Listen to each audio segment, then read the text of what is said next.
Hello दोस्तों, आज हम भारत की मिट्टियाँ अगला टॉपिक लेके आए। भारत की मिट्टियाँ तो देखते हैं हमारे भारत में कितने प्रकार की मिट्टी पाई जाती है और उन मिट्टियों से रिलेटेड जो भी प्रश्न आते हैं उनके बारे में हम यहाँ विचार करते हैं। तो देखो, ICAR ने भारत में 8 प्रकार की मिट्टियाँ बताई। ICAR ने भारत में 8 प्रकार की मिट्टियां बताई हैं। भारतीय मृदा विज्ञान का संस्थान भोपाल में स्थित है।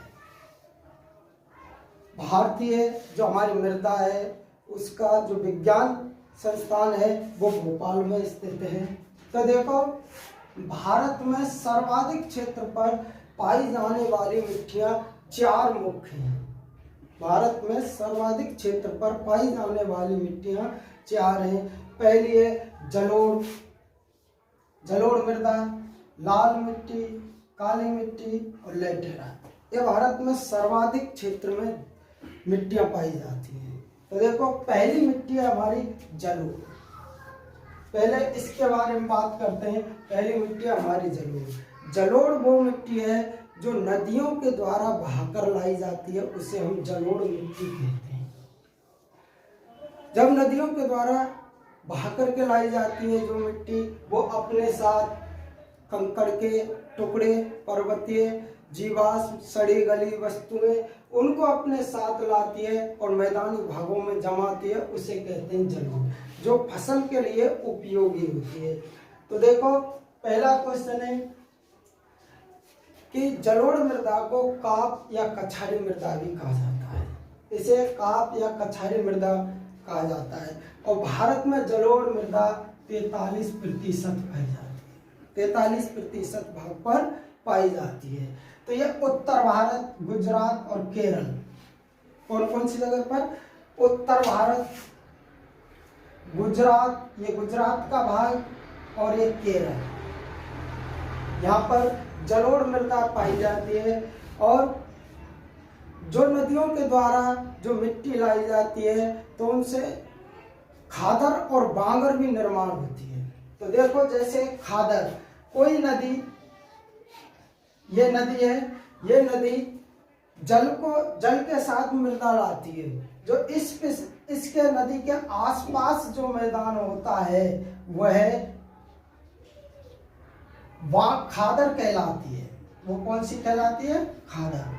जो इससे दूरी पर होती जाती है, जैसे यही मृदा दूरी पर फैल गई, यह फसल के लिए उपयोगी होती है। खादर जो नदी के नजदीक किनारों पर मिट्टियां पाई जाती है, ये होती है खादर। जो इस नदी से दूरी पर फैल जाती है वो मिट्टी, उसे कहते हैं बांकर। यह कम उपजाऊ होती है और ये ज्यादा उपजाऊ होती है खादर। तो खादर और बांगर का निर्माण जलोढ़ मृदा के कारण होता है। और इसमें देखो, इस मिट्टी में कैल्शियम, चूना, पोटेशियम प्रचुर मात्रा में मिलता है। जलोढ़ मृदा में कैल्शियम, चूना, पोटेशियम प्रचुर मात्रा में मिलता है। यह हमारी जलोढ़ मृदा की बात है। दूसरी है हमारी लाल मिट्टी। कौन सी? लाल मिट्टी। लाल मिट्टी में लोहे के ऑक्साइड पाए जाते हैं, लोहे के अंश पाए जाते हैं, जो दक्षिण भारत में सर्वाधिक हैं। जो ये हमारा दक्षिण का भाग है, ये लाल मिट्टी जो ये दिखाई दे रही है, ये लाल मिट्टी है, यहाँ पर सर्वाधिक है, दक्षिण भारत में सर्वाधिक। इनमें कौन कौन से क्षेत्रों में लाल मिट्टी पाई जाती है? तमिलनाडु, तेलंगाना, आंध्र प्रदेश, उड़ीसा, छत्तीसगढ़, MP, झारखंड। ये अनुपजाऊ है। लाल मिट्टी में फसलें कम बोई जाती हैं। तो यह हमारी लाल मिट्टियों के बारे में बात हुई। अगली है हमारी तीसरी, काली मृदा। तीसरी है काली मृदा। यह है महाराष्ट्र व उत्तरी कर्नाटक, यूपी के ललितपुर, झांसी के क्षेत्रों में पाई जाती है। और MP, गुजरात, ये क्षेत्रों में पाई जाती है। देखो, यह महाराष्ट्र, महाराष्ट्र में ये जो मैंने काला कर दिया है, ये गुजरात के कुछ भाग में काली मृदा है, और यूपी के कोई ललितपुर और खासी गांवों के आसपास भी काली मिट्टी पाई जाती है। और देखो, इसे काली मृदा को कपासी या रेगुर या लावा या चरनोजम कहा जाता है। अंतरराष्ट्रीय स्तर पर यह प्रश्न में आ चुका है कई बार कि अंतरराष्ट्रीय स्तर पर काली मृदा को क्या कहा जाता है? चरनोजम और रेगुर और लावा, क्योंकि इस लावा के फटने से पृथ्वी के अंदर से जो लावा पड़ता है, तो उससे ये रेगुर और लावा नाम से भी जानी जाती है इस काली मिट्टी को। तो देखो, सर्वाधिक जल धारण करने वाली क्षमता होती है इसमें। कैसी होती है? सर्वाधिक ये जल को धारण करती है और श्वेत जुताई होती है। जैसे काली मिट्टी पर सूर्य की किरणें सीधी पड़ती हैं तो वो चटकने लगती है, चटकने के कारण वो हमें ऐसी दिखाई देती है, यानी जुताई की है। यह है काली मृदा। अब है चौथी लैटेराइट मृदा।